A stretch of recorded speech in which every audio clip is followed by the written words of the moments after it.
Bismillahirrahmanirrahim. Assalamualaikum warahmatullahi wabarakatuh. Selamat tengah hari ya. Alhamdulillah rabbil alamin. Wassalatu wassalamu ala asyrafil anbiya'i wal mursalin wa ala alihi wa sahbihi ajma'in. Rabbi shrah li sadri wa yassir li amri wahlul 'uqdatam min lisani yafqahu qawli. Saudari pengurusi majlis, sahabat-sahabat, saudara Pebalen, Ketua Cabang, saudara Firdaus, jawatan kuasa, rakan-rakan daripada parti-parti, dari Pakatan Harapan, daripada rakan-rakan dalam kerajaan perpaduan, daripada UMNO, saudara-saudari jentera, orang ramai yang hadir sekalian. Saya tahu memang kerja gila lah kita ada ucapan politik pukul 12 tengah hari. Nasib baik tak ribut ni, nak hujan dah ni. Tapi sebab kita sekali lagi masuk pilihan raya, tak habis-habis pilihan raya kan. Jadi walaupun penat, walaupun dia seolah-olah politik ni belum lagi selesai, tapi ini sebenarnya peluang dan amanah yang akan dikembalikan kepada rakyat. Dan peluang dan amanah itu dia bukan soal parti, soal emosi kita, soal siapa kita suka, siapa tak suka. Dia soal masa depan, terutamanya lebih lagi kritikal di negeri-negeri seperti Kedah yang memang kita semua tahu jurang pembangunan dan kedudukan ekonomi itu sangat berbeza dengan negeri-negeri lain. Walaupun Kedah ada menteri besar yang paling hebat dalam seantero alam, tapi kehebatan itu tak tentu sampai kepada rakyat Kedah kalau semua masalah-masalah ekonomi, pembangunan, masalah sumber itu tak diselesaikan. Dan untuk menyelesaikan masalah-masalah ini, dia tidak akan habis dengan hanya ucapan di pentas, dengan menunjukkan puluh-puluh ribu orang yang hadir menyokong ikon kononnya menteri besar. Dia hanya boleh selesai dengan perancangan yang baik, dengan kemahiran mentadbir, dengan keupayaan untuk melaksanakan idea-idea baru untuk menyelesaikan masalah yang berpanjangan ini. Jadi sebab itu, walaupun saya faham kita semua, terutamanya yang jentera, rasa ya Allah Rabbi tak habis lagi, kena terus bekerja. Tapi anggaplah ini sebagai tanggungjawab dan amanah. Dan saya ucap terima kasih dan tahniah kepada semua yang hadir pada hari ini, kerana memang saya bagi arahan dalam tempoh yang pendek. Itu saya mengaku, saya bagi arahan dalam tempoh 4 hari saja. Sebahagiannya sebab saya nak tengok dan saya nak uji, supaya bila saya turun, saya boleh ukur keupayaan dan persediaan sebenar jentera-jentera kita, supaya kita ni tidak lalai. Sebab saya mengendalikan pilihan raya bagi pihak keadilan ni dah lama dah. Saya tahu contohnya, kalau persaingan politik ini zaman dulu tunjukkan konon kebangkitan kemarahan rakyat, dia tunjuk orang hadir ceramah. Kita pun pernah bersama-sama dengan PAS.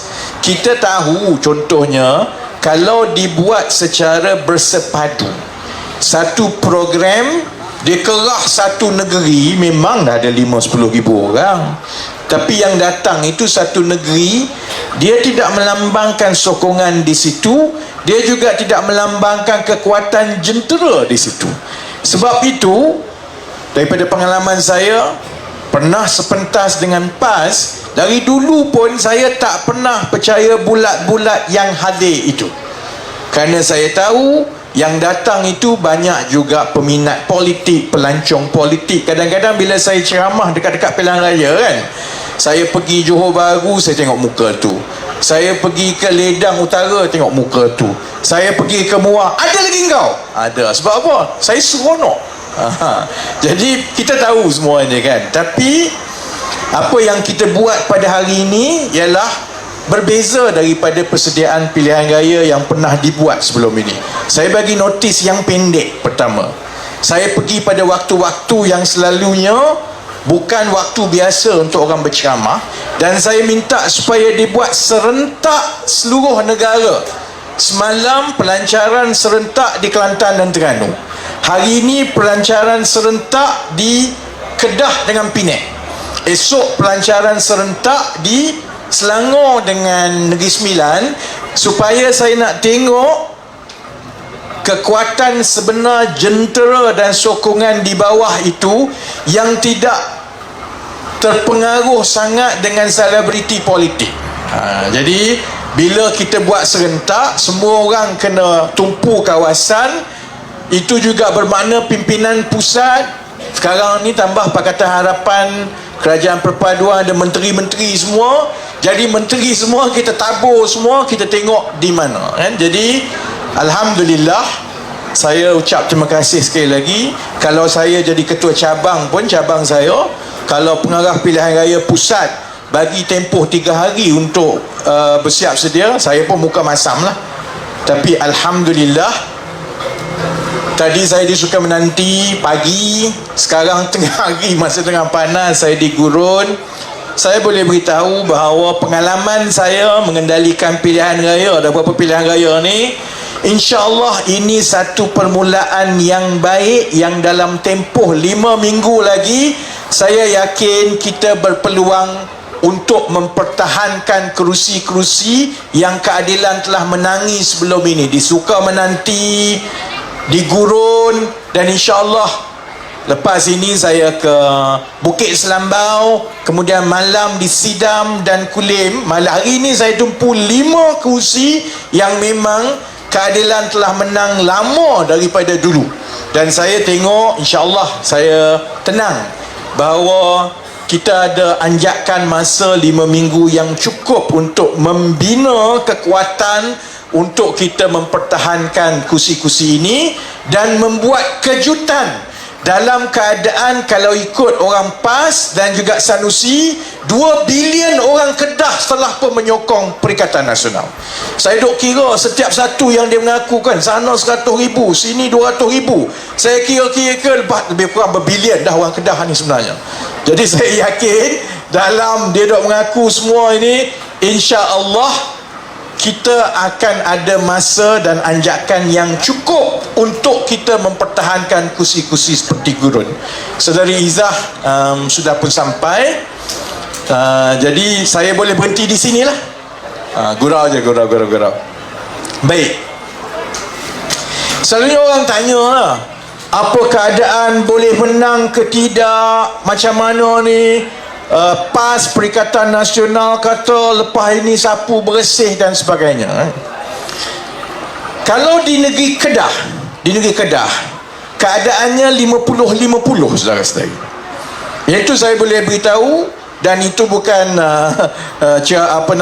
strategi politik ke apa, keadaannya 50-50. Kita tengok memang ada peralihan sokongan dari segi pengundi Melayu daripada PRU yang lepas kepada sekarang. Memang betul ada peralihan. Kita tengok juga pengundi-pengundi bukan Melayu, dia kekal solid dengan Pakatan Harapan. Tapi dalam tempoh 5 minggu ini macam-macam boleh jadi. Jadi dalam keadaan sengit 50-50 ini, maksudnya beban dan tanggungjawab jentera, Pakatan Harapan dan Kerajaan Perpaduan di Kedah jauh lebih berat daripada yang ada di Selangor dan di Negeri Sembilan, di Pulau Pinang, kerana pertempuran yang dijangka sengit adalah di Kedah, termasuklah juga kursi gurun kali ini. Jadi sebab itu kita juga boleh menyelami, orang boleh tanya, macam mana dalam keadaan yang dikatakan gelombang besar PRU 6 bulan lepas itu, dalam tempoh 6 bulan Pakatan Harapan dan Keadilan boleh kata keadaan di kursi-kursi ini 50-50. Ada beberapa sebab. Satunya ialah kerana gelombang yang lepas itu ialah gelombang emosi. Dan banyak yang gelombang emosi itu ialah gelombang anak muda yang kali pertama mengundi. Itu pilihan mereka. Sebab itu saya daripada dulu lagi saya selalu menyatakan bahawa bila kita sebagai rakyat diberikan tanggungjawab dan amanah dan keistimewaan untuk melaksanakan hak kita untuk mengundi, kita kena tahu bahawa masuk mengundi ini ada tanggungjawab khusus. Satu, tanggungjawab di peringkat parti-parti dan calon-calon yang bertanding. Di peringkat parti dan calon yang bertanding adalah menjadi tanggungjawab kita memastikan calon itu bersih, calon itu baik, calon itu benar-benar ikhlas yang sebaiknya untuk mereka berkhidmat kepada rakyat. Calon itu ada idea untuk menyelesaikan masalah rakyat. Calon itu berkemahiran untuk melaksanakan kerja dia. Itu di peringkat calon. Di peringkat parti, maknanya tanggungjawab pimpinan parti yang masuk bertanding itu memastikan bahawa calon yang kita pilih itu betul. Tanggungjawab pimpinan parti macam saya, Datuk Seri Anwar, bila kita masuk pilihan raya itu, kita menghormati adab berkempen dengan rakyat, supaya walau macam mana salah ataupun walau macam mana perik pun kita nak berkempen, kita mestilah memastikan kempen kita itu tidak memusnahkan masyarakat di masa yang panjang. Kita kena pastikan kempen itu berlaku adil, tak boleh rasuah, tak boleh salah guna kedudukan, tak boleh kita tawar bantuan dan bagi masa zaman dekat pilihan raya. Itulah segala-galanya ada, bagi semua, tak boleh. Itu tanggungjawab kami. Baik, Tapi tanggungjawab pengundi pun penting. Yang tua-tua sekarang dia dah terbalik tau. Saya ingat saya masuk Keadilan dan Reformasi ni umur saya 21, lebih kurang 25 tahun dulu dah. Zaman dulu bila kita berkempen cari strategi, saya pernah jadi pengarah strategi dulu, kita tumpukan macam mana kita nak tukar yang pekat-pekat tua ni supaya terbuka untuk buat perubahan. Dulu saya tahu tak pakcik-pakcik, dalam pilihan raya umum yang lepas keadaan sudah terbalik. Pengundi ni, ini berdasarkan keputusan PRU lepas, bukan saja di Kedah lah, di seluruh Malaysia. Penyokong paling kuat kepada Pakatan Harapan ialah mereka yang berumur 30 tahun ke atas.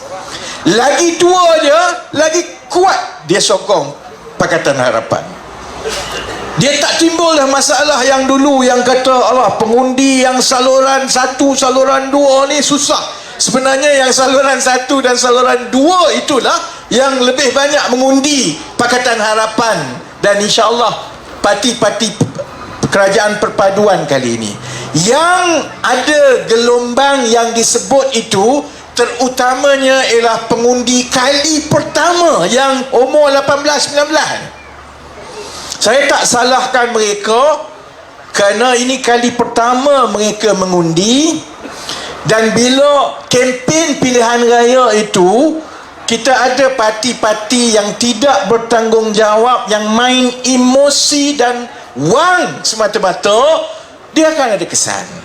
Jadi ini cabaran kita. Sebab itu selain daripada tanggungjawab sebelah pihak parti yang bertanding, ia juga adalah tanggungjawab pengundi, bahawa untuk kita memilih calon wakil rakyat kita adalah menjadi tanggungjawab kita kepada negara, kepada masyarakat, kepada keluarga kita, supaya kita betul-betul objektif membandingkan calon A lawan calon B lawan calon C. Kena tengok dari segi kemahiran dia, dari segi adakah dia ada idea baru nak selesaikan masalah supaya kita tidak mengulangi sebahagian daripada fenomena yang berlaku dalam PRU yang lepas, yang mana banyak soal sentimen dan emosi semata-mata yang mempengaruhi. Saya tahu ada wartawan semua ni, dia akan tanya, saya pergi mana-mana dia tanya, macam mana Pakatan Harapan nak melawan permainan sentimen perkauman agama, bangsa semua ni yang dimainkan oleh Perikatan Nasional. Sebab benda ni nampak macam Pakatan Harapan tidak ada jawapan, tak boleh lawan.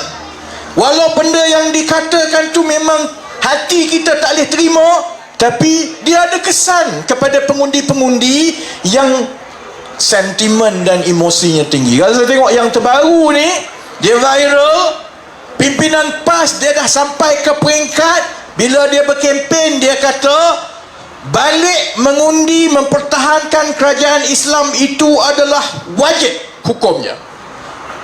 Balik menziarahi ibu bapa yang meninggal itu sebenarnya tak wajib. Jadi kalau kamu tak balik mengundi mempertahankan kerajaan Islam PAS, maka janganlah kamu balik bila mak bapak kamu mati. Kita tahu benda tu memang tak boleh. Adakah kita berani ni pergi cakap dengan mak bapak korang, tak apalah mak, nanti kau mak mati nanti saya tak balik tak apa lah, sebab PAS kata benda tu tak penting, tak wajib. Lagi wajib untuk kita walak dan mempertahankan. Kita tahu benda tu, kalau aku jadi mak bapa, anak aku cakap macam tu kena lempang kan. Tapi emosi itu tinggi, jadi benda yang sebenarnya kita tahu benda tu tak patut diperkatakan pun, dia ada kesan kepada pengundi. Jadi orang kata, macam mana Pakatan Harapan ni nak lawan gelombang sentimen perkauman yang dimainkan ini? Saya nak kongsi pengalaman saya mengendalikan pilihan raya. Tak lama lah, adalah dekat 15-16 tahun kan? Saya ingat tak, soal emosi sentimen perkauman ini bukan benda baru yang dimainkan. Pertembungan politik dalam Malaysia ini daripada banyak pilihan raya umum yang lepas ialah di antara di satu pihak yang progresif, yang tumpu kepada soal rakyat, yang cari jalan dan buat tawaran macam mana nak perbaiki kehidupan rakyat. Daripada dulu pun keadilan memang ada macam dululah. Itulah yang kita cakap. Kenapa orang selalu yang kalau Perikatan Nasional dia konon formula, memanglah itu kerja parti politik, mencari formula untuk menyelesaikan masalah rakyat. Kalau kamu tak ada idea dan masalah itu berubah-ubah daripada satu zaman ke satu zaman, itulah kerja parti politik, mencari jalan menyelesaikan masalah rakyat. Satu lagi pihak ialah yang main soal sentimen perkauman semua ni kan. Pengalaman kami lah di PKR walau macam mana susah pun masuk dalam pilihan raya yang lepas, kami tidak pernah sekali pun tergelincir ambil jalan mudah untuk main sentimen. Walau macam mana pun orang kata bosan lah, tak menarik lah, ceramah ni payah nak faham lah. Saya ingat bila awal-awal dulu 2010, 2011 nak masuk pilihan raya 2013, saya pengarah strategi masa itu, orang kata kalau kempen pasal rasuah, Melayu marah. Sebab Melayu merasakan bahawa kempen pasal rasuah ini seolah-olah menyatakan bahawa orang Melayu ni makan rasuah. Orang Melayu marah. Saya kata tak boleh. Itu tanggungjawab kita sebagai parti yang nak bawa perubahan, parti reformasi. Susah macam mana pun kita kena kekal dengan landasan kita. Nak baiki negara, mesti lawan rasuah. Nak lawan rasuah, mesti buat rakyat faham pasal rasuah. Macam mana cara nak bagi rakyat faham pasal rasuah? Masa masuk berkempen, kamu tumpu pasal rasuah. Walaupun sebahagian besar ada juga pimpinan di sebelah kami yang tidak yakin, saudara-saudari, akhirnya isu rasuah jugalah yang menyebabkan berlakunya perubahan kepimpinan negara buat kali pertama tahun 2018. Semasa saya turun kampung, Terangkan pasal 1MDB. Orang kata orang tak faham, tak nak dengar semua ni. Orang kata orang Melayu kampung tak cukup cerdik nak faham pasal 1MDB. Saudara-saudari, orang Melayu kampung mungkin tidak tahu secara terperinci lah peraturan perakaunan, kewangan dan sebagainya. Tapi dia tak bodoh. Dia tahu soal amanah. Dia tahu soal hukum hakam, baik buruk. Dia boleh berfikir. Dan dengan kita tumpu atas landasan itu, akhirnya negara mengalami perubahan. Jadi kepada siapa yang cakap kepada saya, susah kita nak lawan gelombang perkauman dan sentimen yang dibawa oleh pembangkang ini, saya nak beritahu begini. Tanggungjawab kita lah untuk kita terus terangkan, dan jangan sekali-kali ambil jalan mudah main perkara yang beremosi macam itu, kerana kita sayang negara. Politik ini adalah landasan untuk membaiki negara dan masyarakat, bukan untuk cari jawatan. Jadi tak apa, saya yakin akhirnya seperti yang telah dibuktikan oleh pengundi Melayu, Cina, India, terutamanya di kawasan separa bandar macam Gurun, sebenarnya orang Gurun, Melayu ke Cina ke India, cukup faham soal ini. Jadi sebab itu dalam kempen kali ini, esok saya nak jumpa Sanusi secara rasmi lah. Pukul 8.30 saya ada sarapan dengan dia. Kemudian pukul 9 kami ada duduk sepentas sekali dengan dia. Saya harap rakyat Kedah boleh bandingkan siapa lagi handsome bila kami duduk atas satu pentas. Saya faham lah, saya faham mungkin saya dah gemuk sikit banding 6-7 bulan yang lepas, tapi saya yakin saya masih lagi handsome daripada dia lah. Kan dia. Sebab itu saya berani duduk satu pentas dengan Sanusi, you know? Sebab itu dalam pilihan raya kali ini, keputusan yang perlu dibuat oleh pengundi-pengundi, yang kita kena pastikan mereka faham tanggungjawab itu, ialah memilih dengan secara perbandingan yang objektif. Kita ada emosi, kita ada perasaan, memang betul. Saya pun kadang-kadang suka juga tengok Sanusi, tapi saya suka tengok Sanusi sebab saya rasa dia lagi lawak daripada Maharaja lawak. Sebab betul saya suka kat dia lah. Tapi untuk undi dia untuk memimpin, mungkin tidak. Samalah begitu tanggungjawab kita sebagai pengundi. Kita ada emosi, suka tak suka masing-masing, tapi akhirnya tanggungjawab memilih itu ialah bukan soal cita rasa pendek kita semata-mata, tetapi soal apakah kesan yang kita akan wariskan kepada yang muda-muda ni. Sebab kita sendiri merasa apa susahnya hidup ini bila kita mewarisi masalah yang ditinggalkan oleh generasi lama. Hutang 1.5 trilion bukan kami buat, bukan saudara-saudari buat. Yang ini ditinggalkan oleh pentadbir-pentadbir lama, zaman negara kaya yang mudah ambil hutang, mudah berbelanja. Tapi kita tahu sekarang, tugas saya Datuk Seri Anwar, memang kami tak berbaloi lah jadi menteri ni. Kira gaji yalah memang untuk orang kampung nampak besar, tapi untuk orang yang datang dari sektor swasta macam saya, dia tak berbaloi lah. Baik aku kerja CEO jagat swasta, aku nak kira tak ada lah kena maki tiap-tiap hari. Tapi masalah yang diwarisi itu, kita sedia maklum, ialah sesuatu yang kami kena selesaikan, kerana ia tidak berlaku adil kepada generasi yang akan datang. Kita tak boleh dalam tempoh 5 tahun kerajaan perpaduan ini, kalau kami tak berjaya mula menurunkan hutang contohnya, supaya kita tak wariskan dah hutang yang bertambah-tambah dari satu Perdana Menteri, satu pentadbiran kepada yang seterusnya, hutang terus naik. Tak boleh. Kalau kami tak berjaya memastikan hutang itu mula perlahan melandai dan mula berkurang, maka gagallah kami dalam tanggungjawab dalam tempoh 5 tahun ini untuk kami ada kesan semasa kami pegang tampuk pemerintahan. Di peringkat pengundi pun begitu juga. Sebab itu pertembungan dalam pilihan raya ini bukan soal gigi saya, bukan soal siapa lagi handsome, bukan soal siapa lagi lawak, saudara-saudara. Dia soal saudara-saudari ni, adik-adik yang muda ni. Mungkin 10 tahun lagi mereka akan menjadi pengundi. Mereka akan mewarisi masalah yang kita sama-sama akan wariskan kepada mereka kalau pengundi tidak buat pilihan yang betul. Sebab itu dalam soal PRN kali ini, bagi saya pertembungannya mudah. Masalah yang dihadapi oleh rakyat di seluruh Malaysia, terutama di Kedah ni jelas. Satu, jurang kemiskinan.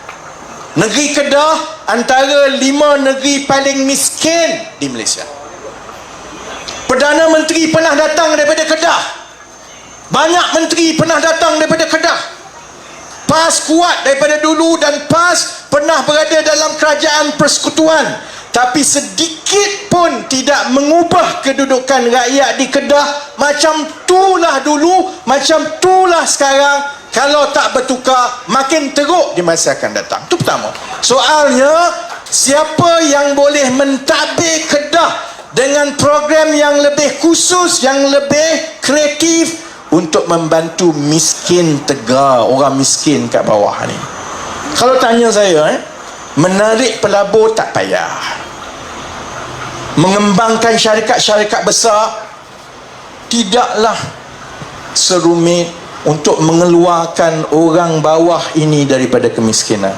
Tugas itu jauh. Tugas menghapuskan kemiskinan, menjaga yang miskin itu jauh lebih payah.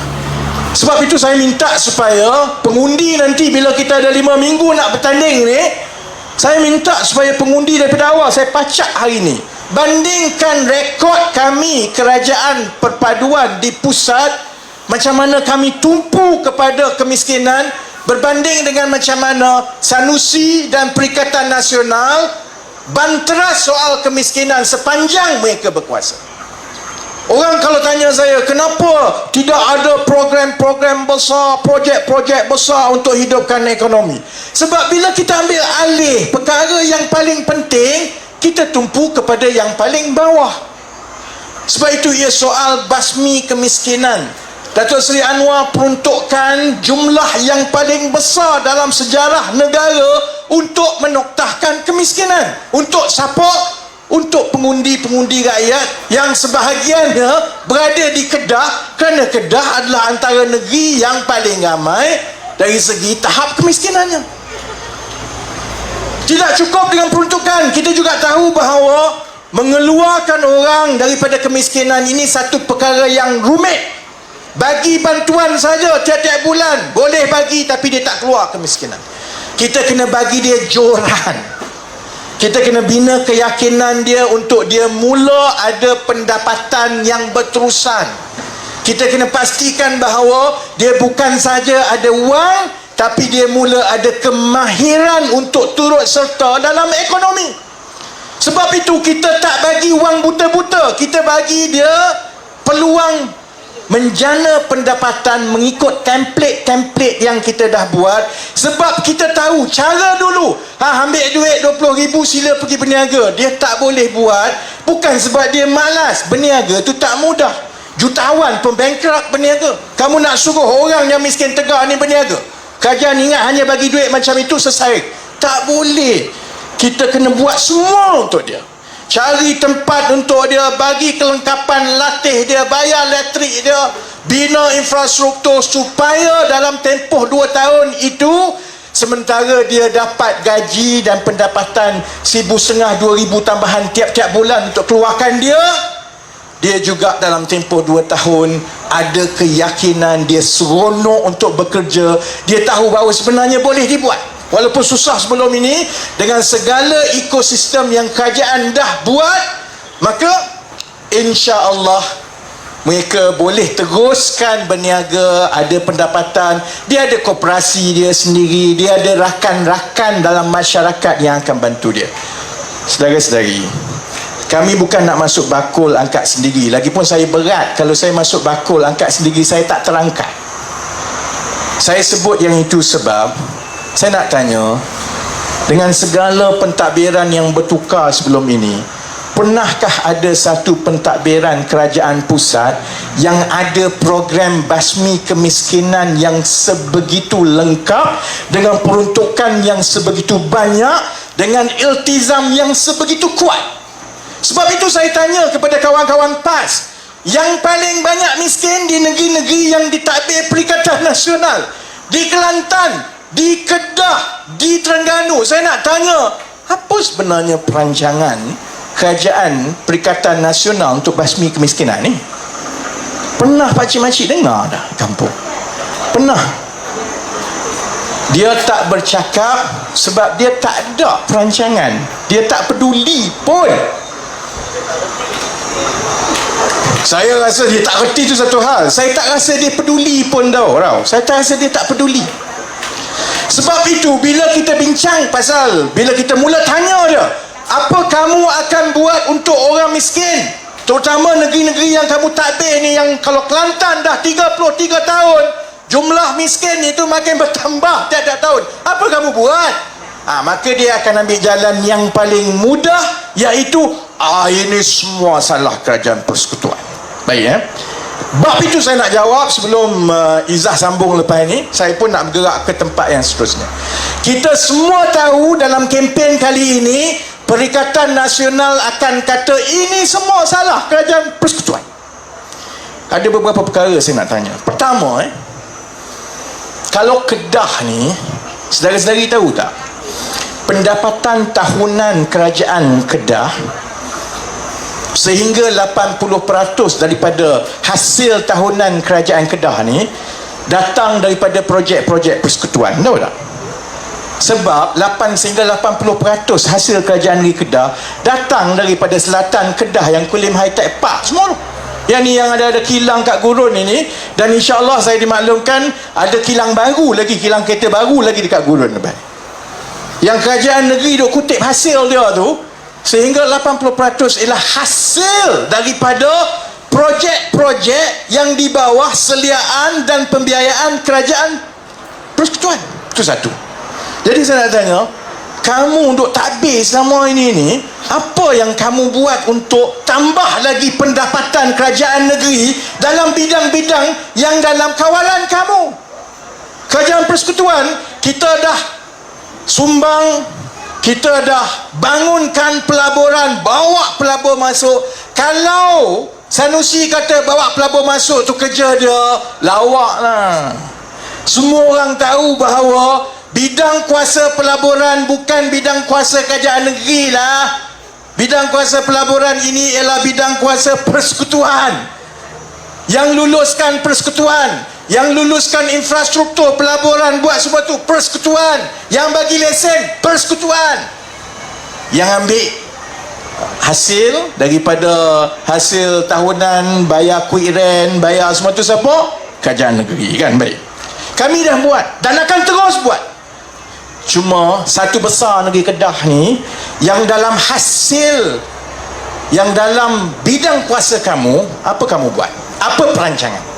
Setakat ini saya tengok semua jawapan-jawapan ni jawapan mengelak. Semua jawapan-jawapan dia jawapan Maharaja lawak. Orang tanya dia soal ini, apa kamu nak buat untuk tingkatkan hasil kerajaan Kedah? Apa kamu nak buat, Sanusi, kalau kamu jadi menteri besar sekali lagi untuk tingkatkan ekonomi negeri Kedah? Jawapan paling hebat yang terlalu cerdik, saya pun tak terfikir, dia jawab, kalau Kedah ada Kuala Lumpur, Kedah pun kaya juga. Tak bayangkan kalau saya menteri ekonomi, Datuk Seri Anwar Menteri Kewangan. Kita sedang melalui masa yang sukar ini dengan keadaan mata wang kerana perkembangan dan cabaran ekonomi global. Marilah semua pelabur-pelabur dan juga juru analisa pasaran ni tanya saya, Saudara Menteri, apa perancangan untuk menyelesaikan masalah ini? Saya pun dengan confident dan muka selambanya jawab, InsyaAllah kita akan ambil alih London dan masukkan dia dalam kerajaan Malaysia dan kita akan kaya. Bayangkan, itulah jawapan Sanusi. Bila orang tanya pasal air, pasal gini-gini, pasal Penang, Dia pun jawab, sebenarnya Penang tu Kedah punya. Nasib baik Thailand tidaklah sebangang dia. Kalau Thailand kata, yalah kamu kata Penang tu Kedah punya, kami pun nak claim juga Kedah tu Thailand punya. Sampai kiamat kita tak selesaikan masalah. Bila orang tanya tentang apa dia nak buat untuk bangunkan hasil pendapatan kerajaan negeri Kedah supaya mengimbangi, jangan bergantung sampai 80% kepada beberapa tempat yang menjadi pelaburan kerajaan persekutuan macam Selatan Kedah. Dia jawab apa? Oh, Kedah ni sebenarnya dipaksa jadi miskin oleh kerajaan persekutuan. Macam tu pakcik pun boleh jadi menteri besar. Saya maksudnya jadi menteri besar Kedah ni, asalkan pandai buat lawak, asalkan gemuk, tiap-tiap hari ada soalan yang tanggungjawab dia boleh pelepah saja sebab salah semua orang. Dia nak buat, dia ada idea, tapi idea itu terlalu hebat jadi tak boleh dilaksanakan. Contohnya mengambil alih Kuala Lumpur masuk ke Kedah contohnya. Jadi sebab itu saya yakin dalam tempoh 5 minggu akan datang kita berkempen. Saya yakin bila kita terangkan satu-satu, kita tunjukkan perbandingan di antara apa rancangan kerajaan perpaduan di peringkat pusat dan juga macam mana di Kedah. Kalau kerajaan yang mentadbir Kedah adalah pakatan yang sama dengan kerajaan di persekutuan, insya-Allah rakyat, saya yakin pengundi-pengundi di gurun dapat membezakan dan membuat pilihan. Jadi insya-Allah ini kira permulaan. Esok saya nak jumpa Sanusi kan. Saya malas lah esok duduk satu pentas Sanusi tarik muka masam kan, sebab dia mesti kata tak guna kau hari ini nak jumpa saya, semalam kau basuh aku cukup-cukup kan.